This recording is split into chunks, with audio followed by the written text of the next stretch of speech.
नमस्कार दोस्तों, बोले भारत में आपका स्वागत है। मैं हूं शांता सिंह।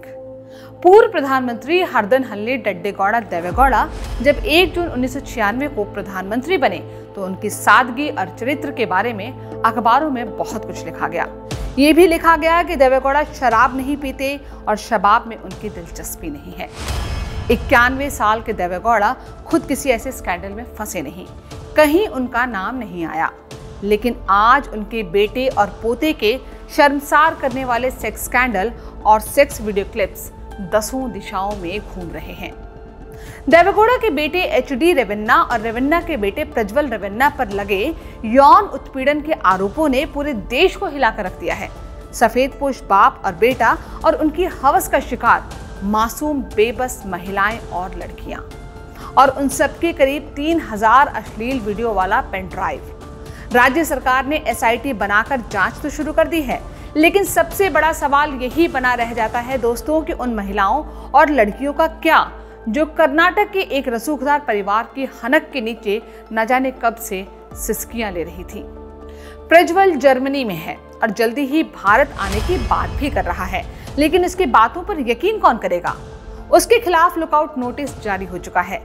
जिस बीजेपी ने देवेगौड़ा की पार्टी जनता दल सेक्युलर से कर्नाटक चुनाव में हाथ मिलाया था, वो बीजेपी JDS से किनारा तो नहीं कर पा रही है, लेकिन प्रज्वल रेवन्ना से दूरी बनाने की बात जरूर कर रही है। कर्नाटक में लोकसभा की कुल 28 सीटें हैं। इनमें से 14 सीटों पर 26 अप्रैल को वोट डाले गए।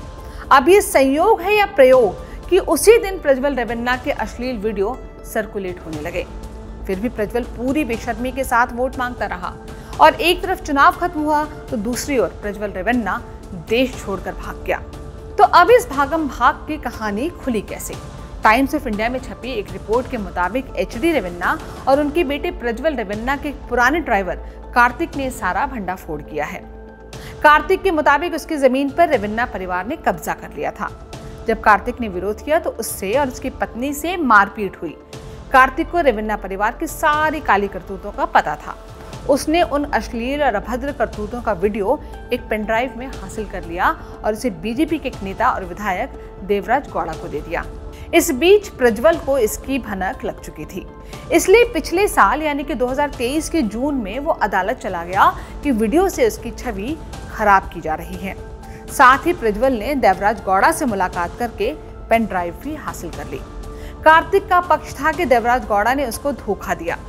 देवराज गौड़ा ने कार्तिक पर आरोप लगाया कि उसने अश्लील वीडियो की पेन ड्राइव कांग्रेस को भी दी थी, लेकिन कार्तिक का कहना था कि कांग्रेस से रेवन्ना परिवार के बहुत अच्छे ताल्लुकात थे, इसलिए उसे डर था कि कहीं कांग्रेस सरकार में उस पर ही मुकदमा ना हो जाए, इसलिए उसने कांग्रेस को पेन ड्राइव नहीं दी।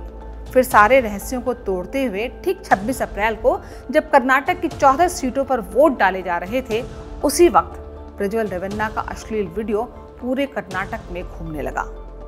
इसके बाद देवेगौड़ा के पोते के कारनामे की कई और परतें खुलने लगी। ये परतें कौन सी हैं, ये हम आपको बताएंगे, लेकिन पहले ये जान लीजिए कि कैसे इस केस ने कर्नाटक की राजनीति की भी कई परतों को खोलकर रख दिया है। बीजेपी ने JDS से गठबंधन किया, जिसके एक लखते जिगर के अश्लील वीडियो की जानकारी बीजेपी के एक विधायक को थी।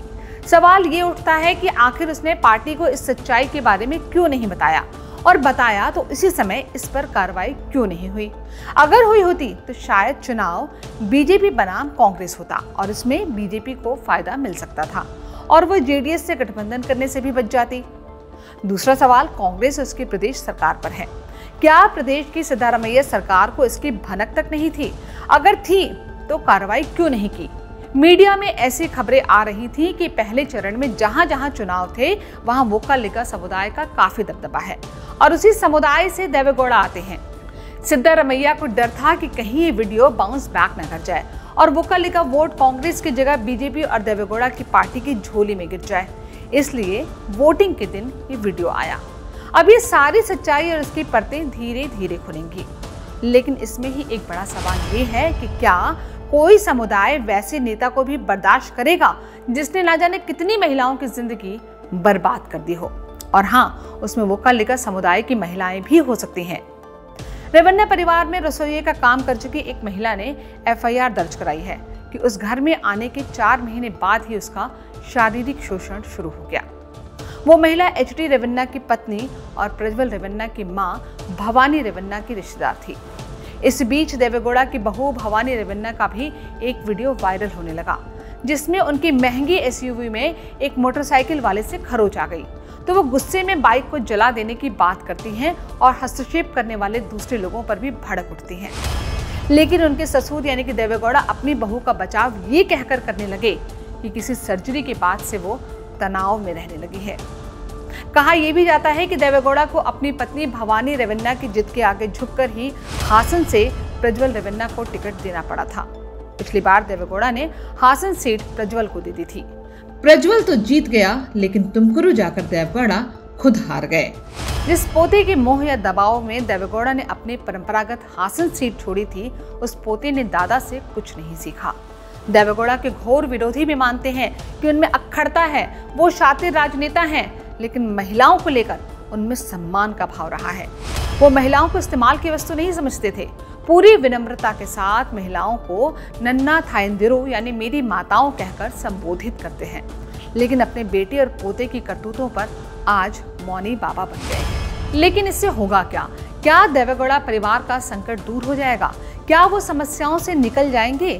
देवेगौड़ा के दूसरे बेटे और कर्नाटक के पूर्व मुख्यमंत्री एचडी कुमारस्वामी ने तुरंत यह बयान दे दिया कि उनके पिता और बीजेपी का प्रज्वल और उसके परिवार से कोई लेना देना नहीं है। कर्नाटक की राजनीतिक बारीकियों को देखें तो इसके कई नुकसान हो सकते हैं।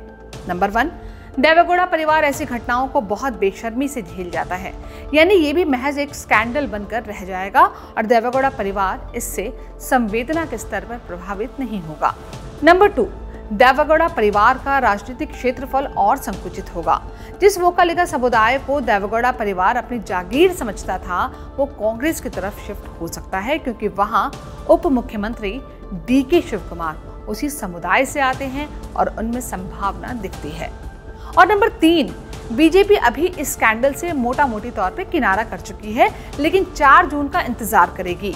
अगर देवेगौड़ा की पार्टी का प्रदर्शन इन 3 सीटों पर काफी खराब रहा तो बीजेपी जेडीएस को पक्का झटक देगी, बशर्ते बीजेपी 300 या उससे ज्यादा सीटें जीत ले। बोले भारत के आज के एपिसोड में इतना ही। अगर आपको ये वीडियो पसंद आया हो तो लाइक और शेयर करना ना भूलें। नमस्कार।